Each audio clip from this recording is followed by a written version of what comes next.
Hello everyone, I'm Hugo. And I'm Jake. This is a popular culture. Welcome, we're going to talk about hashtag 90s kids and other cringy internet memes. So, Nickelodeon has announced that they're going to be making 3 television movies, which are going to continue the stories of 3 of their most popular mid to late 90s and early 2000s cartoons. I gotta be honest. I'm more on board with one of these over the other two, but like, good call, Nickelodeon. Okay, so let me explain. I'll one by one go through what they are and why some might work better than others. Firstly, well, should I do the great one first or the... Fuck it, great one. Okay, first one, I don't know if we have the same great one, but I like the idea. Rocko's Modern Life. One of my favorite shows as a kid, super weird. Coming back for 2 hours. Or not 2 hours, it might be an hour and a half, I don't know, sorry. It's a movie, though. And the premise is, Rocko, his friend, I forget the names, I'm sorry, it's not a show I watch regularly. Heifer? Heifer is the cow, I forget the turtle's name. Fuck, I don't know. I don't know. And then, obviously, the neighbors next door, Mr. Bighead or whatever, and Mrs. Bighead. According to the plot synopsis of the movie, they've been in space since the 90s. Now, yeah, I know. I don't know why. I don't remember if the show had a finale where they went to space or something. I don't know. Okay. Not the point. That's not the premise of the movie. They're out. The point is they've been gone since the 90s. Now they land back on Earth and finally get home, and it is 2017 or 18 or whatever year, and it's Rocko's modern life trying to deal with fitting back into modern life. That's actually kind of fun. Meanwhile, the friends are fully on board and like, oh, look at this, social media, look, I can, look, phones, you know. And Rocko, this is the clever bit, instead of moving forward and becoming a new person in this new environment, has decided to cling on to 90s nostalgia and is trying to recapture... Isn't that the opposite of what Rocko's Modern Life was? I don't know, but I don't remember that well. I feel like he was like it was the monotony of 90s living was kind of like the trope. It was sure, but that's the point. It's a meta commentary. Yeah, but he always kind of hated it. But I think that's I get it. Is that in hindsight things look okay is the point. So, and obviously look at me, fucking, you think I got a fucking nostalgia problem? But I think the point of the movie will probably be nostalgia's okay and it's fun to look back on things, but at the end of the day, you gotta move forward and do new things and find new things you like as well. Sure. You can't just hold on. And I think that's a good way to do it, because obviously this movie isn't for whoever's watching whatever's on Nick Today. I don't even know what's on Nick Today, other than I know they still run SpongeBob all the time because that's their cash cow. They ain't letting that thing go until Tom Kenny's dead of a heroin overdose. Calling it now. I'm just saying. SpongeBob's pretty good though, I guess. So. Yeah. So, they're making that movie for people like us who grew up with the original show, and I think that's a great message to have, is, you know, it's okay to have these little 90s rehashes and to kind of look back and enjoy the things you enjoyed, but let's not overblow what they were. It was a funny little cartoon, and it's enjoyable, but you need to be an adult and move on, too. Part of being an adult is keeping your childhood alive, but in the right ratios, you know? It's like you put it in a cage at night under the stairs. Yeah, and that's when you pay the bills. Write the checks. Become an alcoholic. The next one that's coming out is one I didn't think they needed, but I get it. I think it'd be interesting. Especially, are they changing the ages of these people? It's Hey Arnold. I would think so. It'd be great if they made them a little older. College age or something, although that's not quite right. Obviously, it's been a while. It's fine. No they could have families though, but if they had families and it was different, like maybe they work as adults, but like they have flashbacks to like their kid years, and that could be fun a little bit. Right. And you can kind of see the contrast, and it could be another thing. Honestly, this is the best way to treat nostalgia. Is kind of what Rocko's doing, and I don't know what they got going on here, but I can give I'm you sure the you plot. can. I'm sure you can. But I feel like the way to handle nostalgia is to have characters experience it and also life at the same time. Okay, so premise of the Hey Arnold movie. It's called Hey Arnold Jungle Movie, something like that. There was sort of a through line in Hey Arnold. Hey Arnold was another one of my favorite shows. It's a great show. his parents were missing, and you never found out what happened to them. You knew Oh, they that's were right. explorers, and they had maybe crashed in somewhere, and they were never found. This movie, I think, is going to be him finding... It says that he's going to find out what happened to them. Now, Hey Arnold was always really good about him accepting they're probably dead. It's been a long time. Yeah. They took it seriously. I mean, there were episodes like the one with the Pigeon Man or Stoop Kid. That was such a good episode. That's the one I remember. Great fucking episodes. So I have enough confidence because I think the original creators are coming back. But there's always going to be that 10% in me that's afraid he's going to go into the jungle and they're going to be living there like 30 years later. And it's going to be like... wild thornberries. You know what I mean? And it's going to be like a happy ending, like Arnold found his family. No, that's not what Hey Arnold was They should be dead. They should be dead. It's always been about him dealing with life and finding a new family with his friends and the tenants of the building with his grandparents and... You know. Well, it's kind of like the whole show explored what actually is a family, and I liked that. Yeah. So I feel like there are definitely some exceptions. Absolutely, there's some exceptions to cartoons nowadays, but I feel like a lot of the good cartoons that we remember, like were genuine in a way. Yeah. Like when you look back on them, you actually like, oh shit, that was actually pretty good. Like I forget the name of that gnome show. But there was an old gnome, and it was on Nickelodeon, and they lived in a tree. And then the last episode of that, he and his wife, they only lived for like 100 years or 200 years or something like that.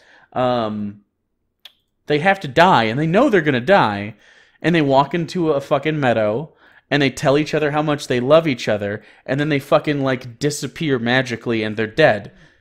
Like it treated children like fucking smart people that can handle death in situations and I don't know. There's another cartoon, like I think the original X-Men series did a pretty good job with that kind of stuff. Batman, sometimes the animated series, or Spider-Man dealt with the Uncle Ben stuff.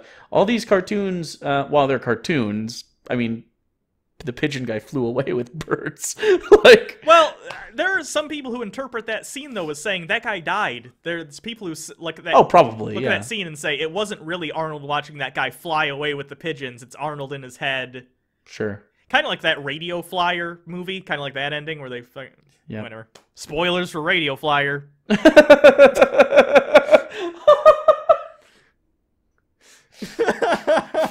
didn't think you get Radio Flyer spoilers, did you? Yeah. 5 years ago, we made a spoiler about House, and we still get comments on it. I know. The show's been done for, like, fucking ever. Like 10 years at this point.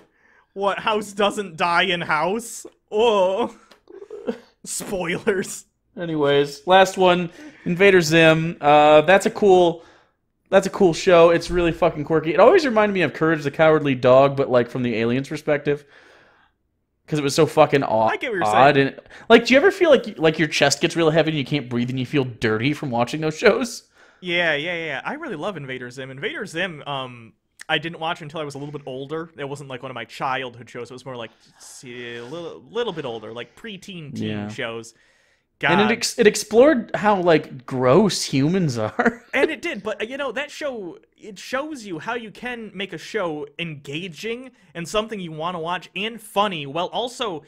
Saying something? It's easy to make a show appealing to look at when you're trying to make everything look smooth and pretty. Invader Zim's entire aesthetic is intentionally gross and jagged and uncomfortable, as it should be, because... it's pretty clear the intent is because from Zim's perspective. Right? To him, humans are gross and scary, and Earth is a confusing place. I get it. It's genius. I know that sounds stupid. Of course, it's easy for a kid show. That's a simple idea, but I could see plenty of other people making that show and making everything look real standard, and it being a less interesting show. There's no plot synopsis. That's very preliminary. That's the last one to go into production. I believe that's after the other two, so they don't even have a script yet. But it kind of in my head is playing like a trilogy of like Where Are We Now? Nostalgia trilogy. So you explore like 90s culture and you explore like, oh, nostalgia's good in little bits. Oh, we should accept where we are in life, even if it's not the ending we wanted. Hey, Arnold. And this one, it's like, okay, but like here's all the faults we have. But like maybe we can pass that sort of thing. I don't know. Like I feel like you can explore stuff like that in these because they're for us. They're not for kids right now. Kids right now will watch them and they'll have appealing things about them. but they're for us. I would, how I would do it, I would definitely go along your lines, and the way I would sort of more tangibly make that happen in the Invader Zim movie Sure. is have, because there was never a finale to Invader Zim. None of these shows, I think, had really proper finales. The closest was Hey Arnold getting its movie, which still was kind of, it was all right, but, you know, it was a little cliffhangery. If finally the invaders say, Zim, and I'm aware Zim was sent there as like a joke. They didn't intend to actually send him to a planet. I remember in the first episode, They were just trying to get rid of him, and they put a sticky note on a random place on the map, and it happened to be that Earth was there. They didn't even know Earth existed. So it'd be interesting if the invaders actually do show up, and then Zim, for whatever reason, has to be the person to be like, fuck, okay, I'm going to make sure that they don't invade Earth. Earth deserves to not be invaded or something. Right. Kind of the merits of humanity, even though, like, we're fucked up. And I know that's not in Zim's character. They'd have to write a way to make it make sense. Well, maybe. It's been 15 years. Or maybe it's even just him saying, no, fuck you, this is my planet. You can't invade it, I'm going to invade it. And he stops him, and of course, he saves the day because he's too inept to ever actually invade, but he doesn't realize that, you know what I mean? Sure. Maybe he's the accidental good guy, and he has to team up with his enemy from the show, Dib. Dib was his name. It's hard to remember because it's not a real name. Teams up with Dib and his sister. It's not a real name. How dare who do you know sir? named Dib? That's not even short for anything, is it? Dib? Reverend Run's son was named Diggy. It's close. Well. Oh, God. He did become a reverend, didn't he? Rev Run? Yeah. Yeah. That's... Is the other one still alive? I think one of them's dead. Hmm. And then MC. I don't know anything about them. I'm pretty sure one of them's dead. Remember they had the reality show. Is the one from the reality show dead, or is the other one dead? By the way, they're no, he's alive. They're rebooting. They're gonna make a series finale to the Rev Run show, and they're going to explore just crippling debt due to health insurance costs when you have a sick relative. I made that up. It's just I'm making stuff up now. And then it'll teach us a lesson about nostalgia, but that one will be about the 80s. So the lesson of nostalgia is if you remember the 80s fondly, you are dying soon. You know what? I'm already sick of 90s nostalgia though, and that's really just starting in the past like 3 or 4 years. Oh, the 2000s nostalgia is going to be rough. I'm already missing the 80s nostalgia. Can I be nostalgic for the 80s nostalgia? Can we reboot Transformers again without Michael Bay? And I feel like we're still kind of in the 80s-esque fashion, though. Okay, so, like, sure. You know, so maybe we can just... I'm still 3D Doritos. It's all I want out of this shit. Junko jeans are coming back, you know it, right? Or Jinko jeans, or whatever, however the fuck. That's not real, is it? Oh, I don't think it is. Oh, right now. fuck. I'm saying I think it will. I'm just saying. I thought you were... Oh, buddy. Nah. No. Remember those jeans with like the zippers on them and like a neon green, like, and the goth kids would be like, "Don't look at me," and you're like, well, "Why are you fucking piercing your face that much if you don't want us to look at you?" It's clearly a cry for help. I think that's it. So, are there any other? Do you guys think there's any other shows that actually need that? I would say SpongeBob. It's still on the fucking air, so it's not like that needs another. Movie. Well, they did Samurai Jack. That was the one on my list, so they already did that. So yeah, Samurai Jack's was good. Actually, Samurai Jack might come back again. Because, and here's why, that is the end, but they always numbered Samurai Jacks in Roman numerals. And the interesting thing is, I think they did this intentionally, between the last season before the reboot, or the, reboot, what the fuck do you even want to call it? Before they brought it back, the last season before they brought it back, and the first episode of the new season, there's like a 20 episode gap in between them. Numbering wise, like there's like it's almost on purpose. Like, yes, almost like I'm making Star Wars Episode 4 first. Wink, like gotcha. Leaving themselves room if they ever.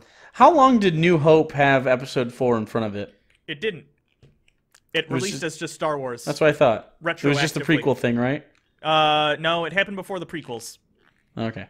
I think it was before. It's got to be after Empire, but before Jedi. It might have been before. Right. It might have been right before Empire. He rebranded. I could be wrong. That's not, all of those sound like a George Lucas thing, though. All I know is if you say something with enough confidence, people on the internet will believe you. Definitely, it was definitely right after the first movie. That's how you get correct answers on the internet, is you don't ask for an answer. You give the incorrect answer, and then snarky assholes will come out of the woodwork. Anyway. I want to try. Hold on. Okay. I have a 6-pack. 100% I have a 6-pack. No, you're really fat. See, that was so quick you didn't even have to wait for the video to post. So